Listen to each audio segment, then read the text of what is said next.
पंकज जी राधे राधे महाराज जी।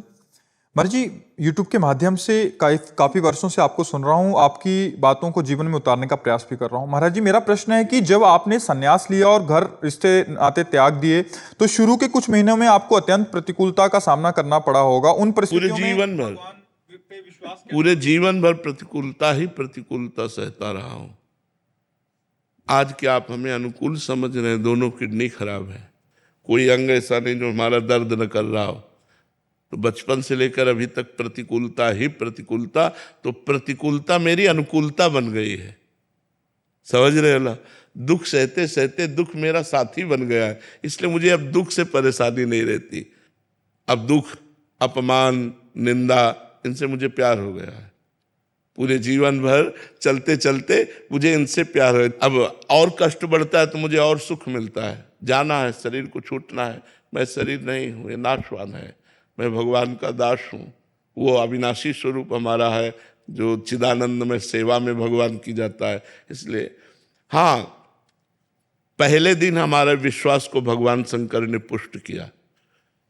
जब मैं 13 वर्ष का शरीर था तो शाम के माताजी से केवल बताया, पिताजी से तो हिम्मत नहीं थी क्योंकि बहुत कठोर स्वभाव के थे, तो उनसे डर लगता था बात करने में। तो माताजी से कहा कि माताजी हम कल बाबा जी बन जाएंगे। बाबा जी बन जाएंगे। उन्होंने विनोद समझा और हमारी बात बन गई, क्योंकि उन्होंने विनोद समझा। अगर सीरियस समझती तो रो देती या कुछ हमको आदेश करती, और उन्होंने विनोद समझा तो ध्यान ही नहीं दिया। भगवान ने हमारी बात बना दी। सब सो रहे थे, उठे, पिताजी को मानसिक प्रणाम किया, सैया पर थे, माताजी को प्रणाम किया, भाई बहनों को हाथ जोड़ा, और एक छोटी सी गीता, और एक ब्राह्मण कुल में जन्मे थे इसलिए चटाई, और वो एक लोटा, क्योंकि गायत्री यज्ञोपवीत हो जाता है ना, तो गायत्री के लिए उतना लेकर बस वो फिर घर से भागे। पैजामा कुर्ता या ऐसा पैंट शर्ट, हाफ पैंट या शर्ट या पैजामा कुर्ता क्या था मुझे ध्यान नहीं है उस समय, मतलब गृहस्थी वेश में ही भागे। और 15 किलोमीटर चलने के बाद थक गए तो एक शंकर जी का मंदिर आता है नंदेश्वर, सरसौल में, सरसौल ब्लॉक में नंदेश्वर महादेव, वहां जंगल में जाकर के रुके। अब जब 12 बजे भूख लगी, क्योंकि सुबह से कुछ ना कुछ घर में मिल जाता था, अब सुबह तो मिला नहीं, चलते चले आए। अब दोपहर के 12 बज गए, भूख लगी, तो पहली बार हमारे मन में प्रश्न उठा कि कैसे जीवन निर्वाह होगा, जीवन निर्वाह कैसे होगा, कहाँ रहेंगे, कहाँ जाओगे। तुरंत हम कहा ये तो हमको परास्त कर देगा प्रश्न। तुरंत उनका भगवान जैसे रखेंगे, हम भूखों मर जाएंगे लेकिन घर नहीं जाएंगे, हर कष्ट सहेंगे। इतने में एक आदमी आ गया, हमारे विश्वास को भगवान ने तुरंत पुष्ट किया। एक आदमी आ गया, उसने कहा बच्चा यहाँ एक सूर स्वामी रहते थे, जानते हो क्या? तो हम कहा हम यहाँ नए आए, हम जानते किसी को नहीं। तो कमंडल खोला और 1 लीटर दही होगा, मीठा दही, गांव के दूध गड़वा का लाल लाल दही, लाल रंग का हो गया। उनका तुम पी लो, अब हम वापस नहीं ले जाएंगे, उनके लिए लाए थे, वो है नहीं तो आप पी लो, वो संत कहीं चले गए होंगे। तो हमें सब कुछ लगी, हम कहा हम क्यों पी ले? बोले नहीं पी लो, महादेव जी की ऐसी इच्छा है। तो उसी लोटे में डाल के 3-4 लोटा निकला, छोटा लोटा था।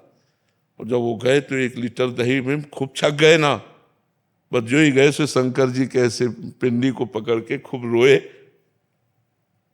कि हमें विश्वास हो गया कि हमारे जीवन का आप पार करेंगे, आप स्वीकार करेंगे। बस वो दिन क्या दिन, कभी घर नहीं याद आया, कभी घर नहीं गए, कभी परिवार से एक रोटी नहीं खाई आज तक, अपने जन्मभूमि की एक रोटी आज तक नहीं खाई जब से घर से निकले। भगवान की कृपा से तो बहुत बड़ी जीवन यात्रा कट गई। अब बताओ, हम किसी आश्रम या ऐसा हमारा उद्देश्य नहीं रहा, इसलिए हम कहीं रुकते नहीं थे। 1 दिन रुके, 2 दिन रुके, 4 दिन रुके, कोई विरक्ति स्थान और भजनानंदी संत तो फिर 1-2 साल रुक जाते। जैसे सैनपुर में रुके, निम्बुआ घाट में रुके, ऐसे ऐसे स्थानों में रुके, घटिया घाट में रुके। नहीं तो ऋषिकेश से लेकर बनारस तक यही हमारा रोड था, बस यही घूमना। गंगा के किनारे, और जो प्रारब्ध वशात मिल जाए वही खा लेना, किसी से कुछ कहना नहीं, मांगना नहीं, कभी स्वेटर नहीं पहना, कभी साल नहीं ओढ़ा, कभी कंबल नहीं ओढ़ा इतने दिनों में। अब जैसे शरीर रुग्ण है तो अब ये सब सुविधाएं स्वीकार नहीं, तो इन सुविधाओं से बता रहे ना, हमें सुविधा, सुख और सम्मान और प्रशंसा, इससे हमें परहेज है। ये सब हो रहा है अंदर। आपको सच्ची बताऊं, कोई हम मतलब अहंकार या सफाई की बात नहीं है, इसका कोई महत्व नहीं, ये सब मायाकृत लीला हो रही है। तो जो हमें दुख की बात रही, तो पहले हमें कष्ट लगता था, जब कष्ट लगता तो होता मुझे भगवान प्राप्त करना है, चुप शांत सह लो, चुपचाप सह लो। हम 2 श्लोक गीता जी के ये बहुत हमें काम दिए। पहला, मात्रा स्पर्शास्तु कौन्तेय शीतोष्ण सुख दुखदा आगमा पाइनो अनित्यास्तास्तितिक्षस्व भारत, और दूसरा, यम ही न व्यथ्यन्ते ते पुरुषम पुरुषर सब सम दुखा सुखा धीरम स्वमृतत्वाय कल्पते। जहाँ हमारा मन हमको विचित करता, सो इन श्लोक को, इनका अर्थ विचार करने लगते। भगवान ने कहा, ए चुप शांत सह सह सह सहते सहते सहते सहते भगवान ने श्री धाम वृंदावन का वास देकर अब यहाँ पूर्णता कर दी। अब हमें कुछ नहीं चाहिए, अब हमारे अंदर की कोई सांसारिक मांग नहीं रह गई कि अब हमको ये सुख सुविधा मिले या कुछ। बस एक ही बात रह गई कि मैं प्रभु को कहीं भूल न जाऊं, एक डर बना रहता है, मैं कहीं इस बाजार में अपने प्रभु को न भूल जाऊं। इसलिए उनसे यही प्रार्थना करते रहते कि पूरे जीवन आपके चरणों में गया, अब कहीं आखिरी में लाके ऐसी खंदक में मत डाल देना कि आपको भूल जाए। यश कीर्ति प्रशंसा सब वैभव, कहीं ऐसा न हो नाथ आपको भूल जाए, क्योंकि हमारा लक्ष्य ये नहीं है, हमारा लक्ष्य आप है, आपको कभी भूलूं नहीं। तो दुख तो हमारे जीवन का मित्र रहा है, और वही मित्र हमको भगवान से जोड़ दिया।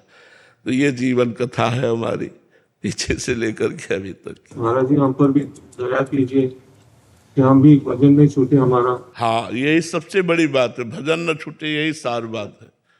सार बात यही कि महाराज जी, संसारिक जीव जो हम जैसे हैं, उनको तो एकांत काटने को दौड़ता है महाराज जी।